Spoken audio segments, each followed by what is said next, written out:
Hello, I'm Brian McKenzie. Welcome to another lecture on the Framework for Information Literacy in Higher Education. This lecture is going to look at the frame Authority is Constructed and Contextual. Of the 6 frames, this is probably my favorite. And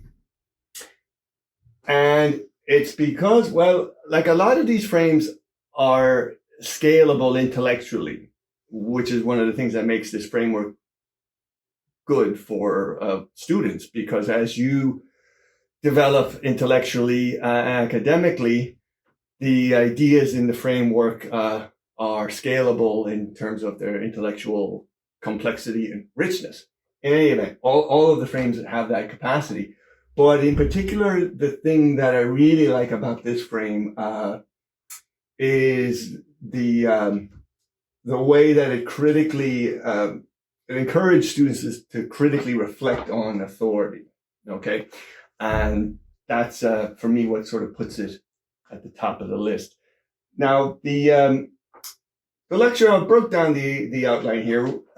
We'll talk about the nature of authority to start with. We'll talk then about the kind of different types of authority, and then we'll go into a brief discussion of the importance of skeptical understanding, and a little bit on the importance of context, and then we'll look at indicators of authority. Just to start with kind of a bog standard definition of authority. It's good tea. In kind of classic political science terms, or kind of realpolitik terms, authority is basically the right to do stuff and the right to make other people do stuff. So you have authority to, if you're a lecturer, you have authority to mark papers, for example. If you're a licensed driver, you have the authority to drive a motor vehicle. If you are a, government, you have the authority to make people do stuff. For example, send your kids to school. Or to go back to the motor vehicle, you have the authority to make people drive at a certain speed limit.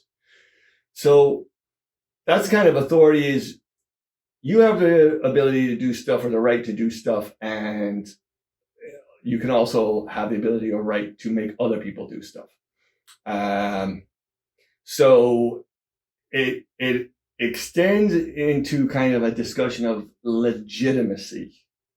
So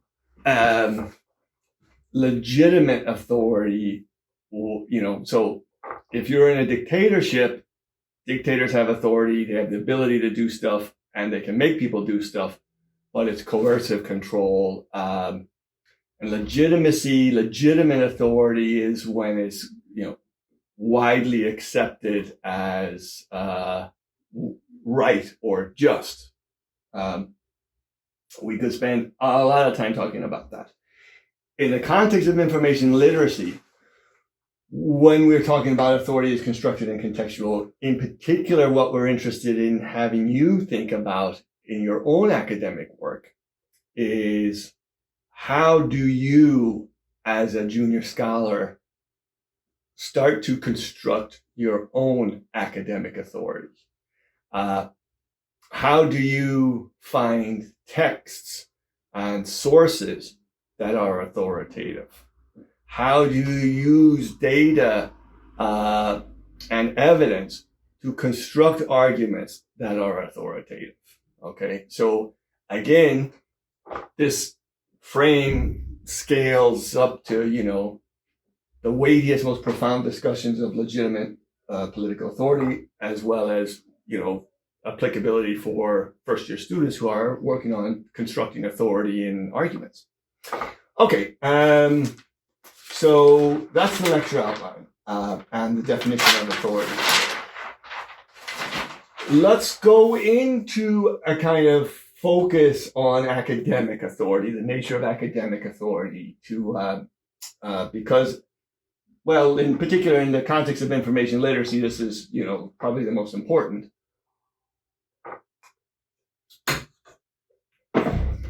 Where does academic authority derive from? Why are lecturers authoritative? Well, let's start with expertise. Okay, so your average person who goes through the process of a PhD, basically, in order to get a PhD, you have to do a significant original contribution to the field that you're in. Okay, biology, history, physics, right? Your PhD thesis is a significant original contribution to the field. And it comes at the end of a decade and probably lots of other hardship and degrees. The old saying is, I have more degrees than a thermometer. And so that is this focused subject matter expert that you have spent so much time researching and writing on this particular subject. You are an authority on that particular subject, okay, as seen in your PhD thesis and subsequent publications. Now, that's not to say just because somebody has a PhD, everything they do or say in the academic context is authoritative. And that goes to the next point. The other source of academic authority derives from methods, findings, and legitimacy. Again, in this, the kind of classic definition that we're working with of authority, we're kind of much more concerned with legitimacy rather than the kind of questions of rights to do stuff or rights to make people do stuff. So your methods, findings are seen as legitimate by other academics. For example, they can be replicated. The person who is doing behavioral psychology in Tuscaloosa, Alabama, recognizes the same techniques and methods for a person who is doing behavioral psychology in Brighton or wherever. So that gives legitimacy to the academics in that their methods and findings are universal and can be replicated. Now, another source of academic authority, and one that's very important for students, is the canonical texts. So every field has certain key texts that you have to read. They're just so important. They had, a watershed effect on the field, or to use this language of Kuhn, they set a paradigm, right? Or they shattered an old paradigm. So these are books, typically books, sometimes articles, that are so important. They're part of the canon of that field, okay? So for example, in French history, Robert Paxton is a very famous historian of France. He wrote a book in the early 70s called Vichy France, and it had a huge impact on the study of French history of the Vichy regime. And it's even now required reading, okay? So every discipline will have canonical texts, and part of your intellectual formation or your, kind of apprenticeship as junior scholars in your chosen fields is to gain a familiarity with the canonical texts of your discipline or your field of study. And you can ask, can you name any canonical texts that you've had to read, and because they're so important. We'll come back to canonical texts in a moment. Metrics, and I tried to draw the emoji of the person with the kind of the clenched teeth.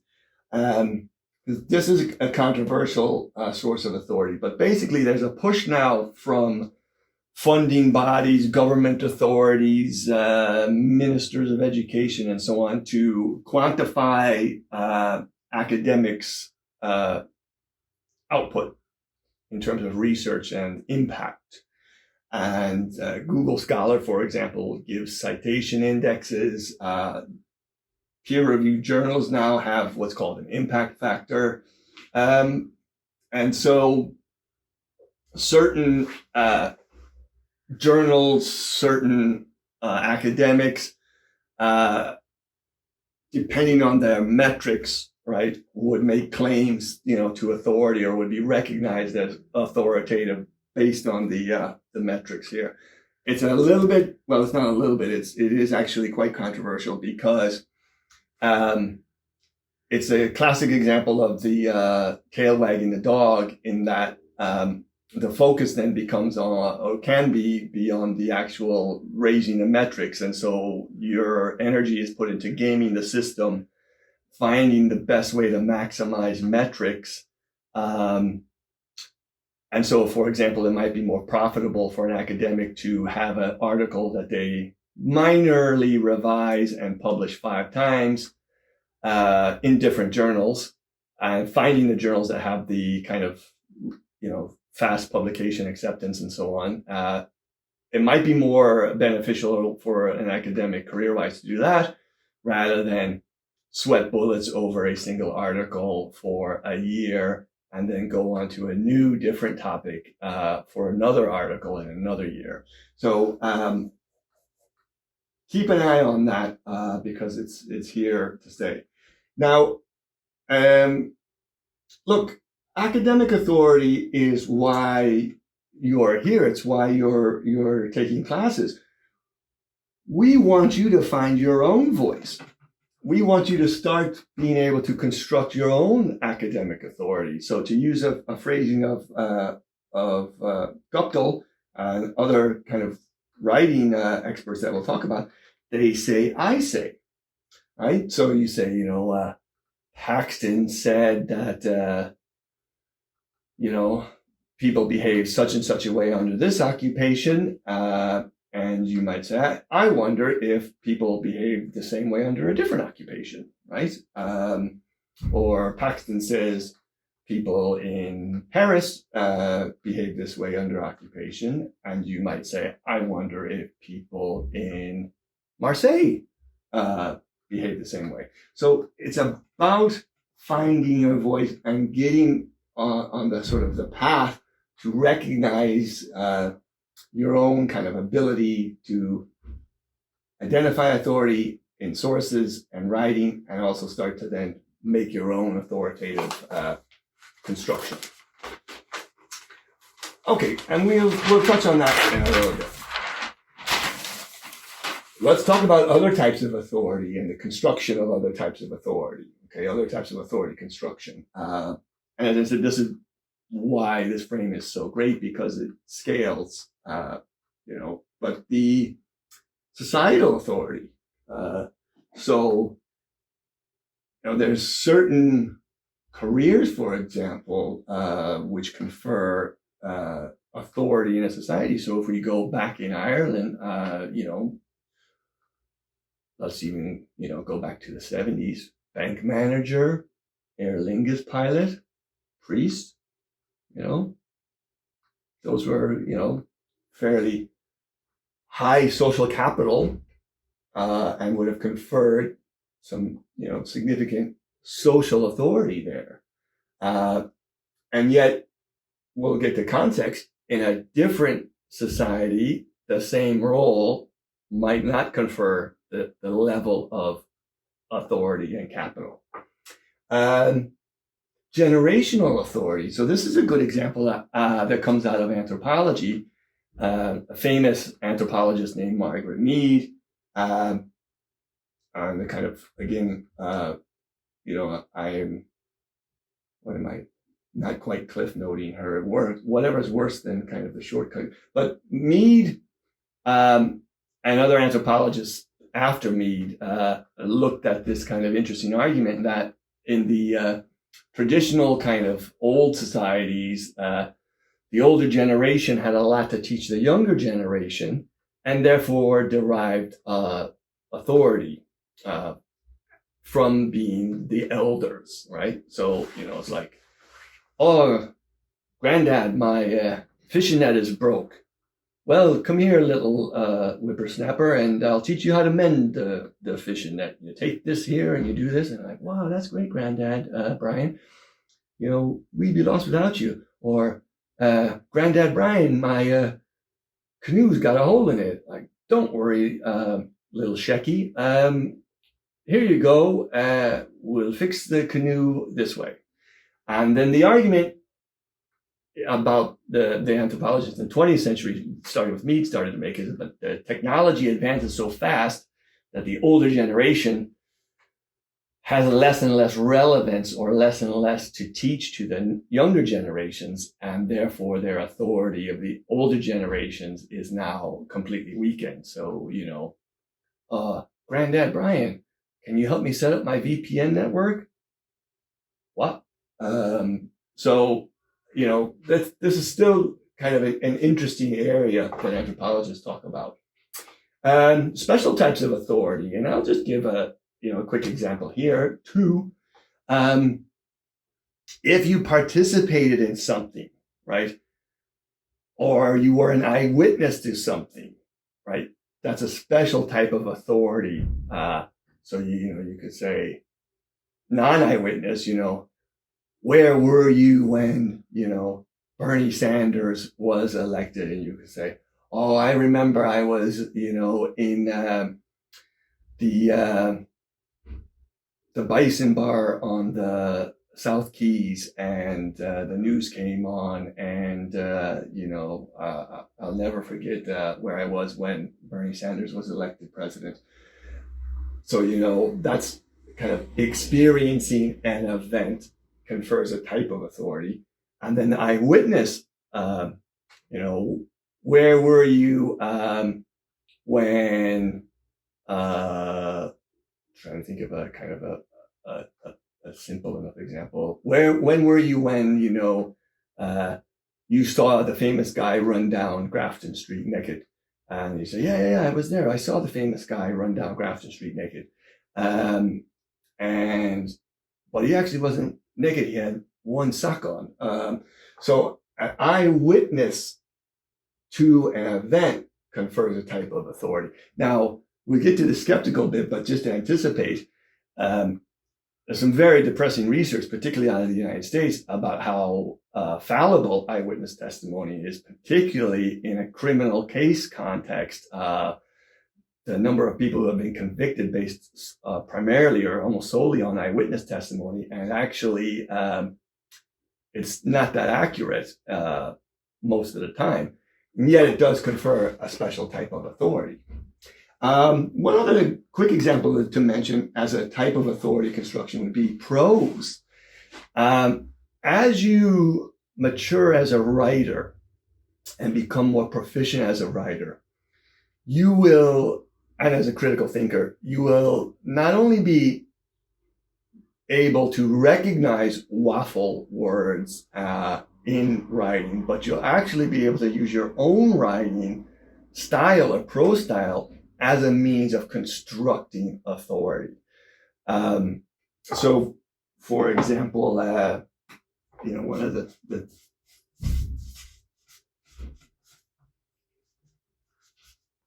sometimes you might see a sentence that starts with clearly, like clearly Ireland's defeat to the English in the Six Nations rugby was a one-off fluke, or clearly the Tour de France needs to emphasize more climbing, or clearly such and such. That's a waffle word, and it's a trick of trying to construct authority using prose. Okay? And so as you develop your critical analytical capacities, you'll be able to recognize that type of waffle language. The typical such and such. Well, the typical, that's waffle language. But without kind of trying to kind of cynically construct authority using prose, the type of language you use in your prose will help you construct authority. The grammar, the sentence structure, the organization of your paragraphs, that actually helps construct authority in writing. There's probably other examples that you can think of different types of authority. So see, can you think of any other different types of examples of the construction of authority?